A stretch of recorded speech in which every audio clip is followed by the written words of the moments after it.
E aí, senhores, tudo bem? A ideia então eu vou gravar essa partezinha aqui e parar exatamente no momento da transição demográfica, tá? A teoria da transição demográfica é também chamada de teoria das pirâmides etárias, né?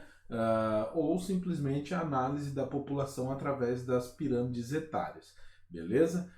Então a ideia é bem simples, né? Você pega, conta a população, divide ela entre homens e mulheres, né? E vai colocar então em um gráfico de barras, no qual um lado vai ser o masculino, o outro lado vai ser o feminino.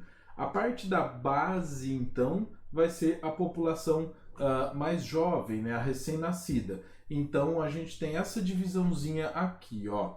A base dela vai representar então a natalidade, né? Ou seja, os mais jovens aqui da população, tá vendo? De 0 a 4 anos de idade. Então aqui, né, não está pré-estabelecido qual lado é o feminino, qual lado é o masculino. Tá sim, aqui é o nome, ó. Mas quase sempre a gente vai ter a cor, então, ou o símbolo, né? Dos homens lá, né, o círculozinho com a setinha para cima, das mulheres o círculozinho com o maisinho embaixo, né? Então, exatamente essa a correspondência. Pode vir primeiro do lado direito os homens e do lado direito em algumas outras as mulheres? Pode, mas sempre vai estar indicado, tá? Ou escrito mulheres, homens, ou o símbolozinho, ou então na cor. O azul para os homens e o rosa para as mulheres, tá bom? Sempre vai estar assim diferenciado. Então, o que acontece? Ó, na base da pirâmide, a gente vai ter todos os jovens, né, até essa faixa aqui, ó, né, que vai começar nos 15 anos de idade, né? Essa aqui, na verdade, o cara poderia ter colocado essa faixa aqui embaixo. Por quê? Porque depois, então, da maioridade, você já é considerado um adulto, né? Então, o cara deu uma exagerada aí nessa linha verdezinha aqui, que mostra os jovens, tá?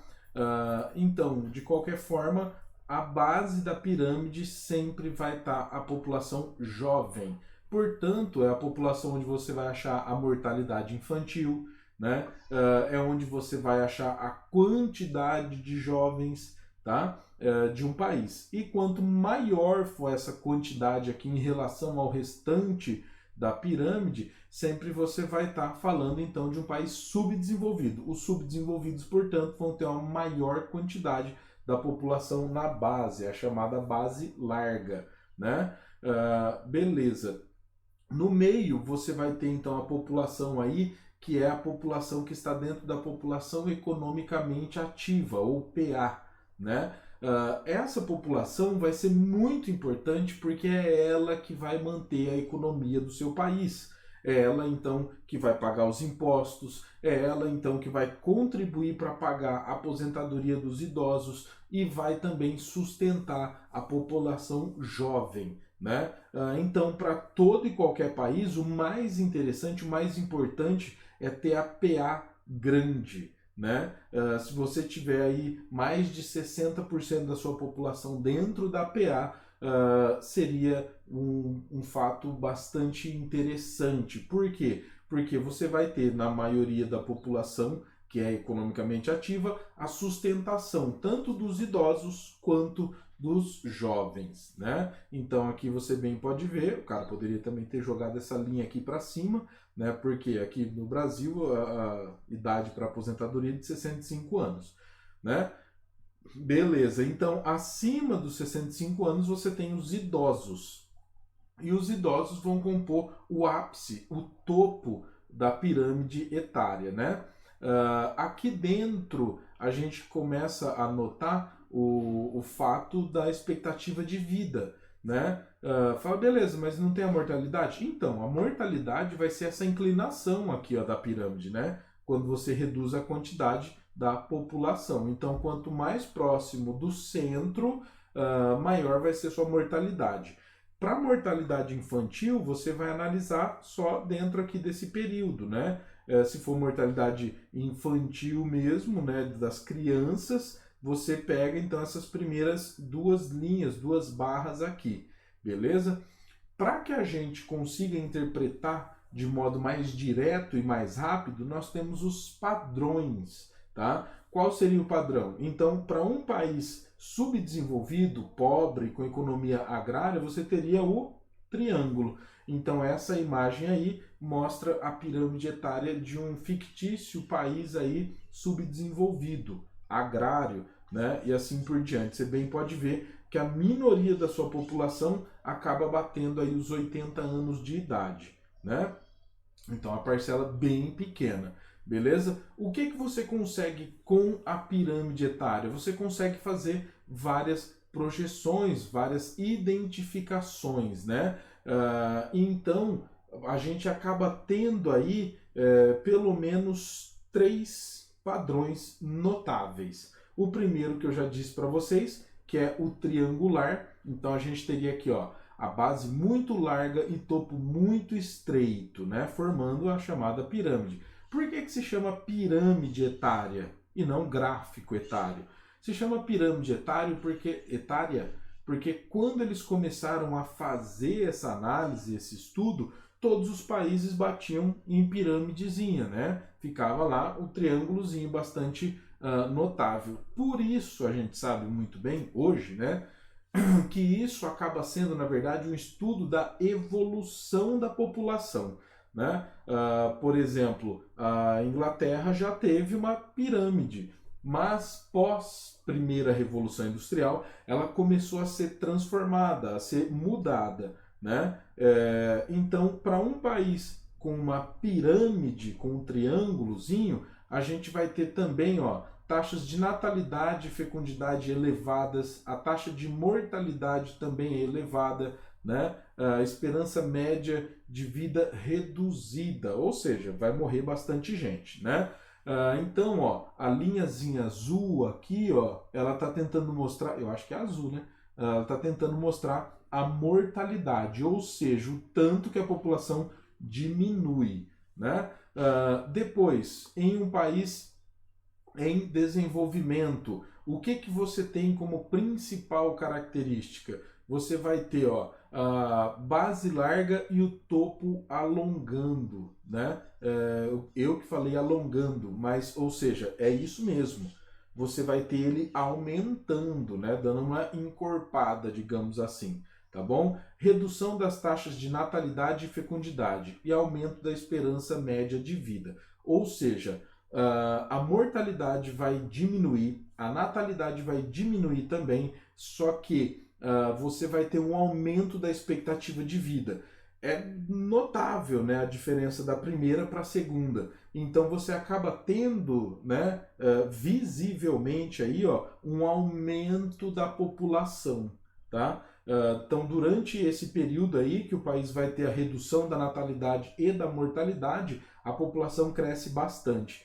Por quê? Porque a mortalidade cai primeiro e como o país já tem historicamente a natalidade elevada, ela vai se manter. E ela vai passar por uma redução porque sempre que isso ocorre aí, ó, o país vai estar passando por um processo de industrialização, né?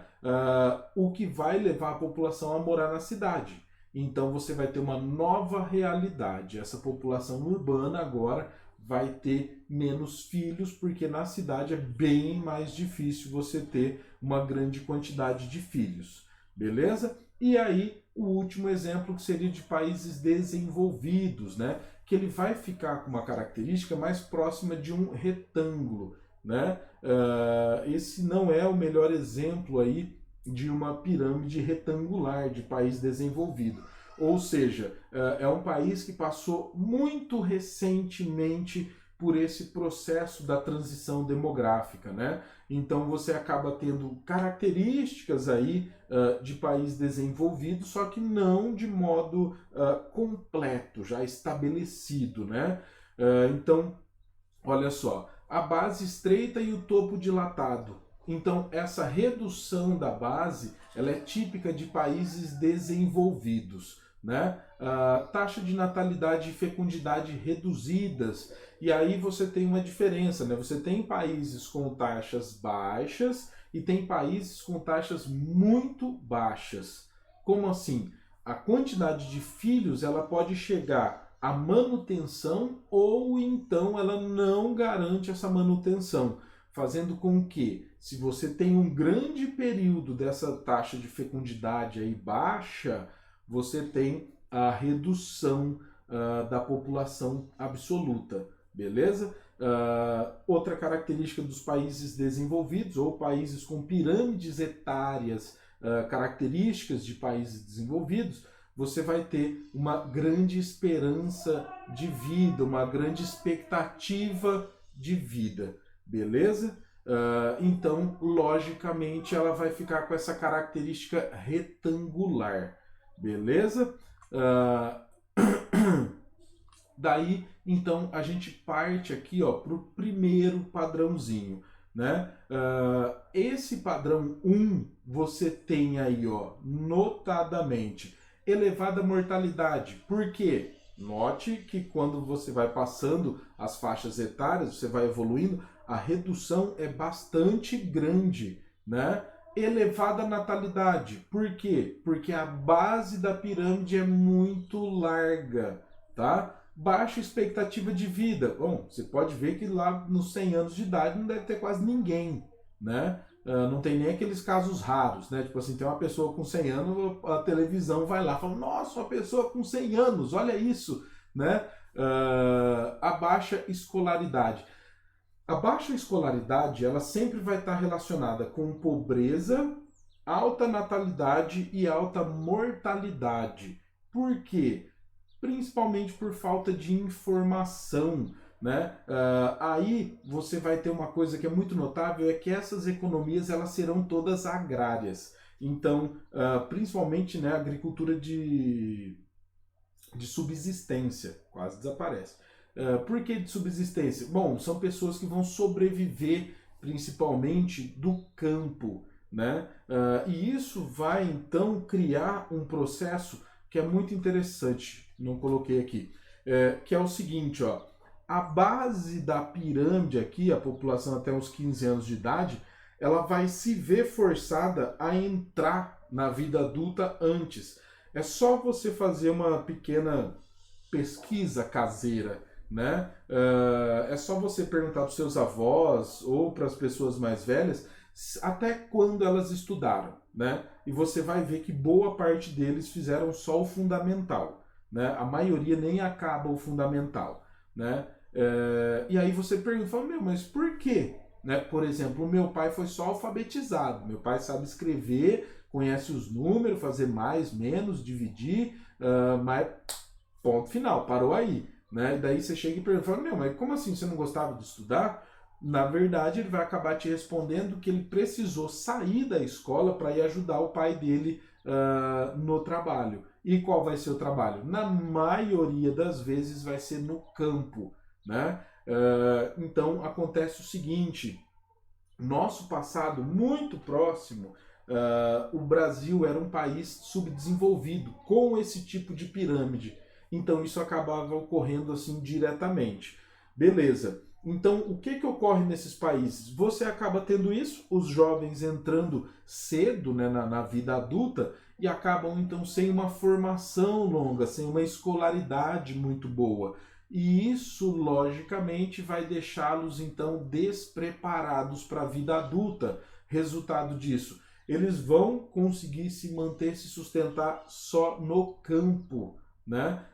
Então você tem praticamente o congelamento dessa estrutura. Uma população pobre, né, dependente do campo, que acaba não se formando e se mantém. Saindo então os jovens entrando na vida adulta cedo, passando por uma vida toda de trabalho muito duro, né, braçal, muito pesado, sem as mínimas preocupações, como por exemplo, quanto ao sol, usar filtro solar, chapéu, se proteger, né? Então, tipo assim, os números de câncer de pele nesses países aí são altíssimos, principalmente aqui na América Latina, né, com os países pobres como Bolívia, Venezuela, né? Você tem, então, os índices de mortalidade elevadíssimos, né? As pessoas morrem muito cedo. Por quê? Plano de saúde, essas coisas, o povo nem sabe o que é, né? Então, lógico que uma vida pesada dessa vai acabar cobrando exatamente dessa forma, né? As pessoas acabam morrendo cedo. Além do que, você tem várias doenças que seriam muito fáceis de serem tratadas, mas a população desconhece ela, o governo não consegue trabalhar essas questões, né? E a população então acaba morrendo bem cedo. Beleza. E a gente vai agora fazer exatamente a observação de como um país conseguiria sair dessas características, né? De subdesenvolvido para se transformar aí num possível emergente, né? E posteriormente um país desenvolvido.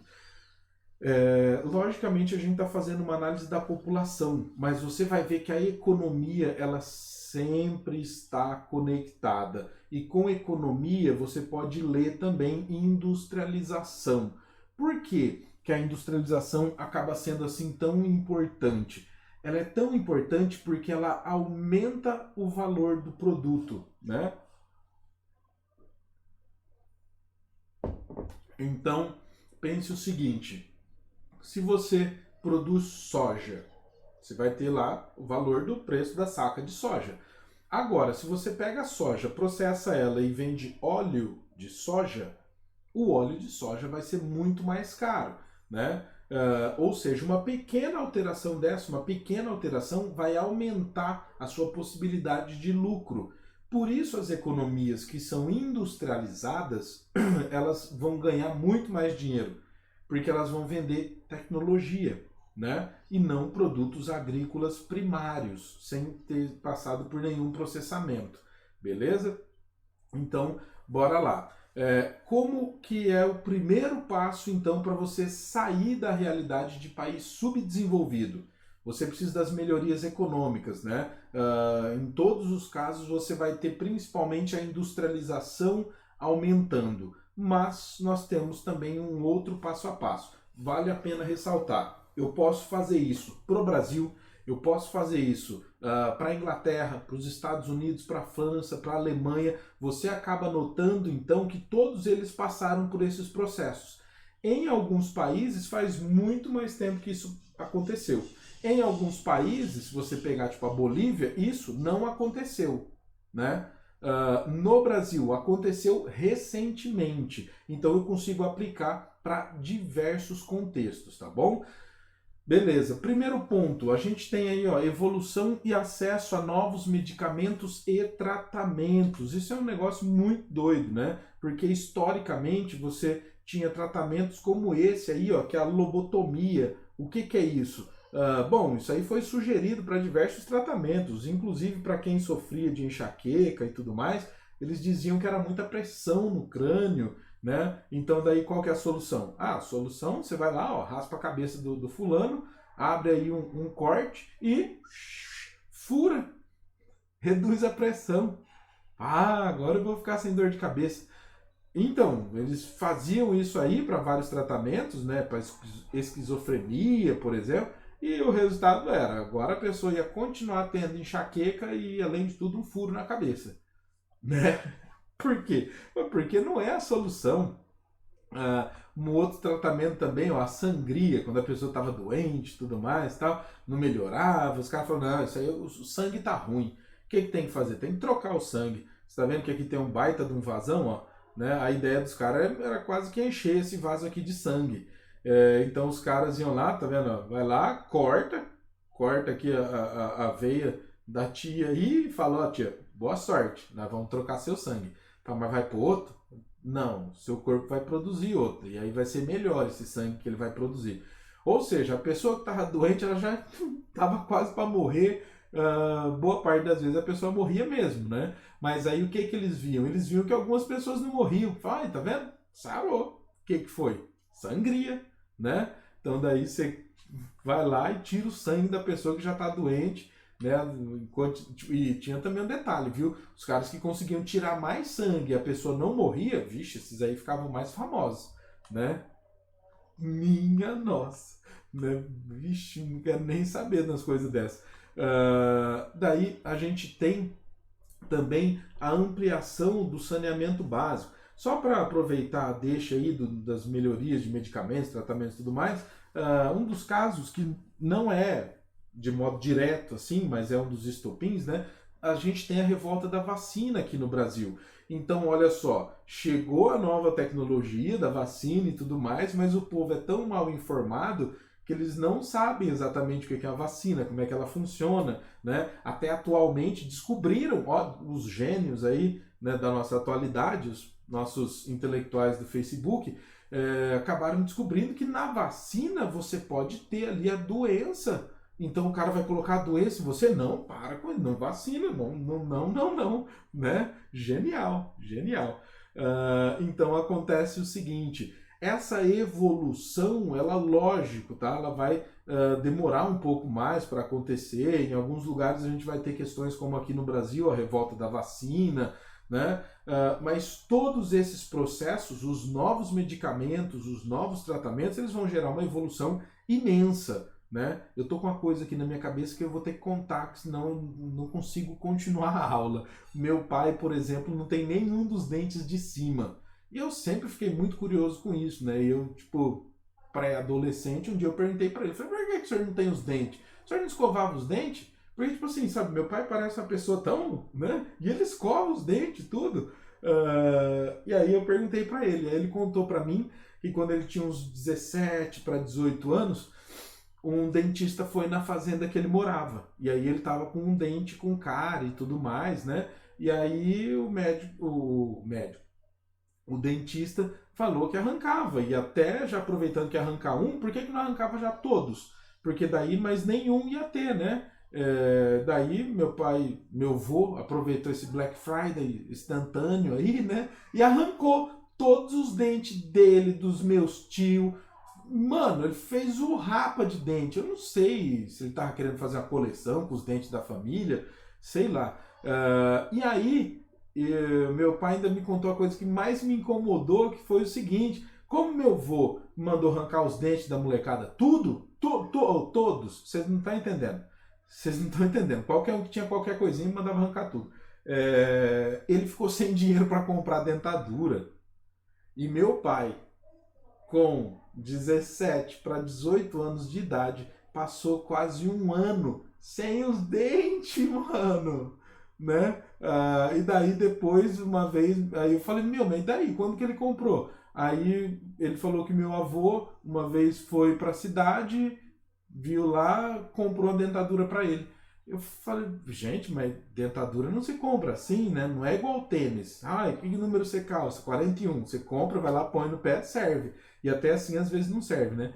Aí eu falei, nossa, mas ele comprou, ele não levou o senhor pra fazer nem nada. Ele falou, não, ninguém fazia, todo mundo comprava. Eu falei, e daí? Pra encaixar? Ele falou, ficou um ano aí doendo e tal, mas depois encaixou.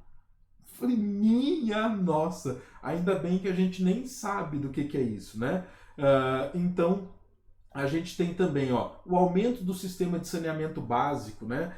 Eu, há uns anos atrás, eu fui para o Rio de Janeiro, visitei lá o centro histórico e tal, e, tipo, fui a alguns lugares que, principalmente nem nos livros do Machado de Assis, ele fala e tudo mais.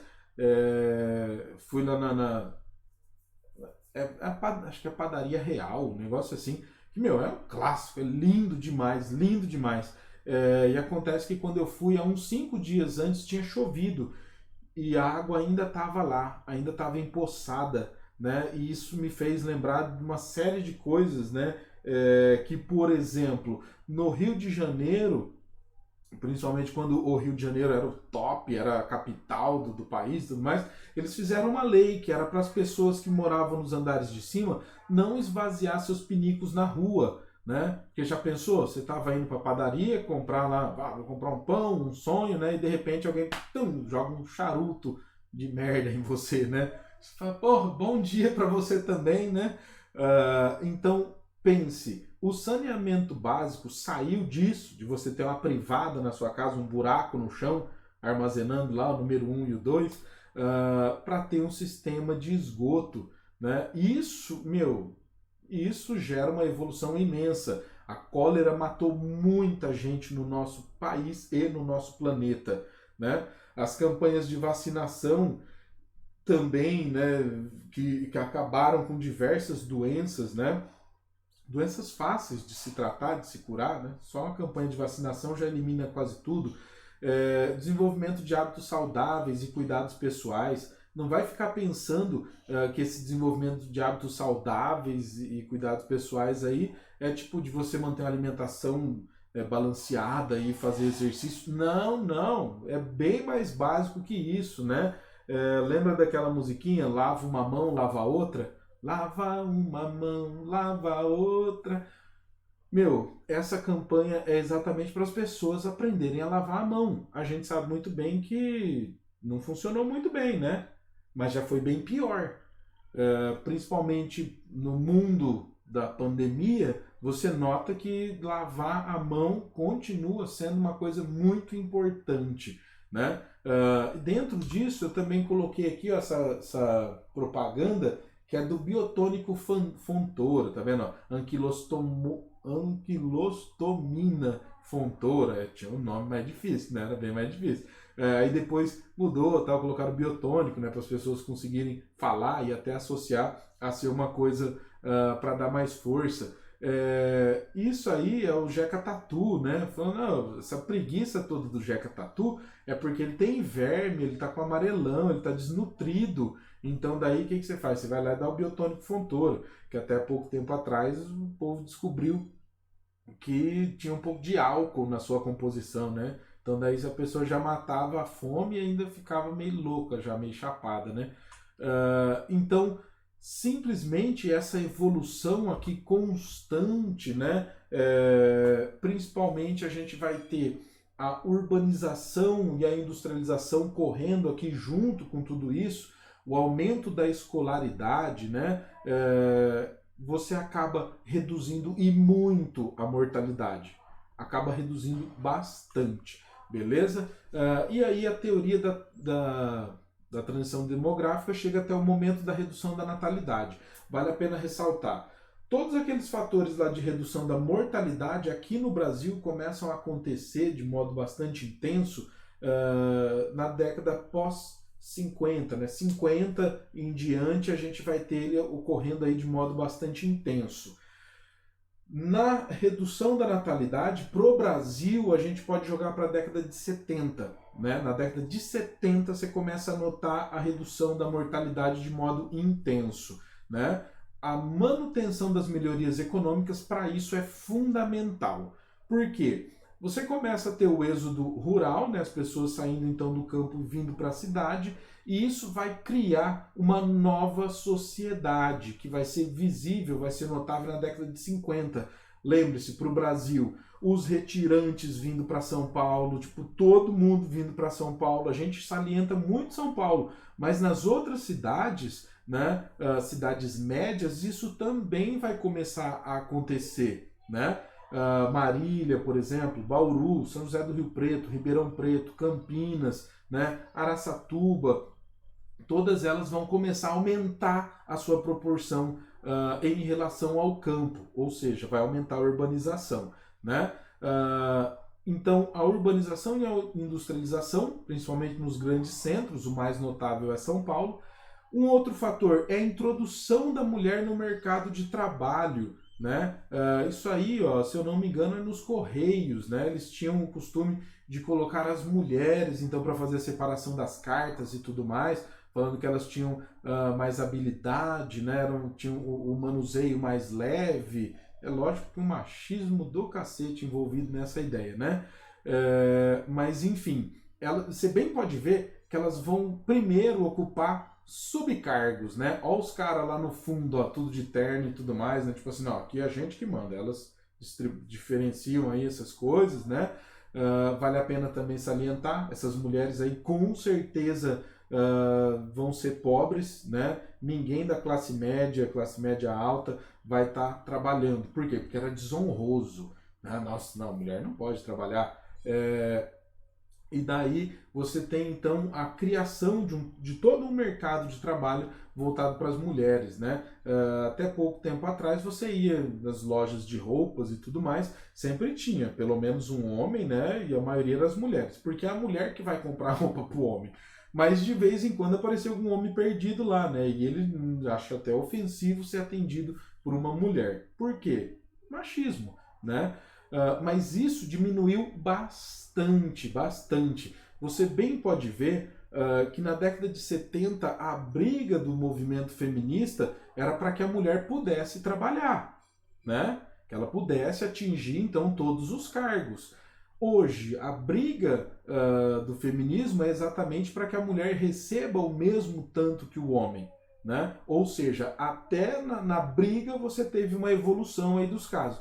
Agora pense lá para 1900 que a briga das mulheres era eu quero escolher com quem eu vou casar.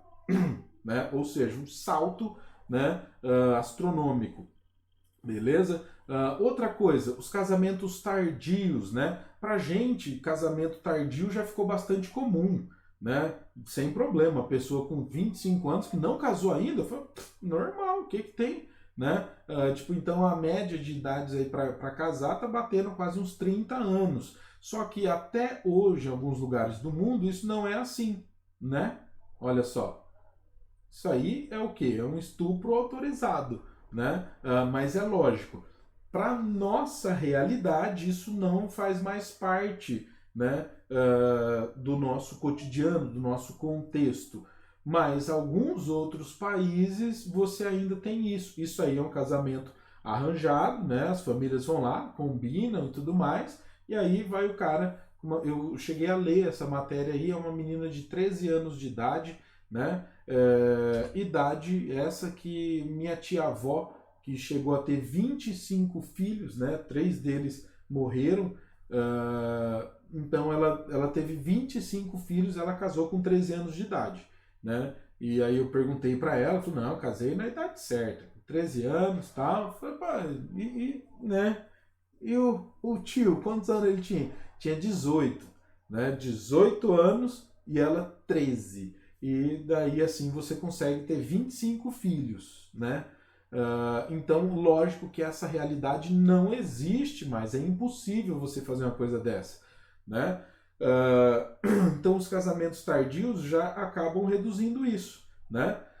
Disseminação e uso de métodos contraceptivos, né? Eu lembro que na minha idade, quando eu estava tipo na 8ª série, né, o 9º ano, meu, as meninas que tinham ido ao médico e tudo mais, e daí começavam a fazer uso de anticoncepcionais, meu, elas escondiam, igual se elas estivessem levando crack para a escola. Escondia, mas escondia, nossa senhora. E se a gente visse, Ave Maria, vá lá, né? Era pior do que uma acusação de prostituta. Agora, hoje, completamente normal, ainda bem, né? Vocês não são dementes como a minha geração era quando estava na idade de vocês. E daí a gente acaba também tendo, né, essa disseminação, é muito normal, muito comum você encontrar então esses métodos contraceptivos. E sobre isso tem esse cara aí, ó, o Odair José, que ele lançou uma música, olha aqui, ó, Uma Vida Só, né? O refrão dessa música é Pare de Tomar a Pílula. Nossa, eu poderia até ter colocado ela, agora eu acabei me esquecendo, mas eu vou cantar que fica bem mais bonito, né?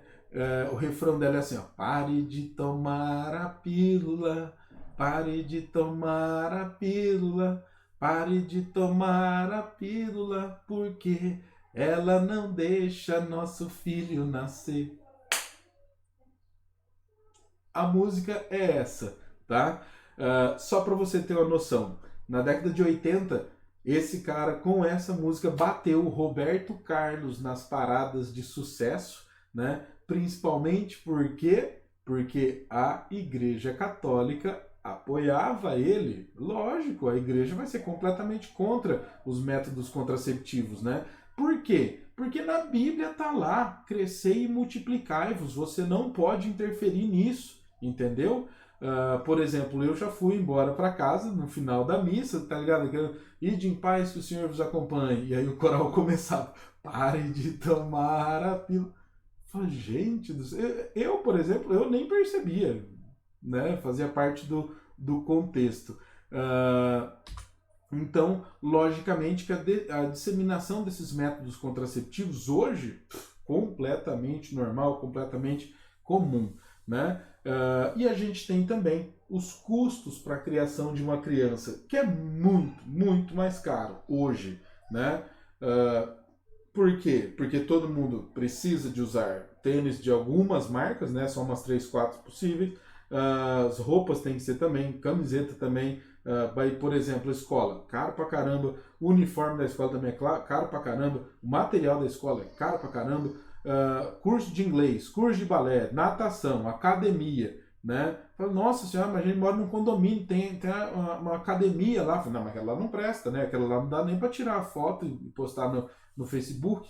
Ou seja, tudo extremamente caro. Vocês, por exemplo, vão começar a ver o tamanho da paulada que são as contas pro vestibular, né? Depois disso, vocês ainda vão morar fora de casa, espero que sim, né? É uma ótima experiência. Então, logicamente que tudo isso acaba reduzindo a possibilidade de você ter uma grande quantidade de filhos, beleza? Então, senhores, matamos aqui essa parte, vamos deixar para aula ao vivo essa partezinha aqui, ó, do padrão 2, beleza? Que é onde ocorre a transição demográfica. Tudo bem? Beijão para vocês. Qualquer dúvida, manda um WhatsApp para nós, tá bom? Tchau, tchau e bons estudos aí. Falou!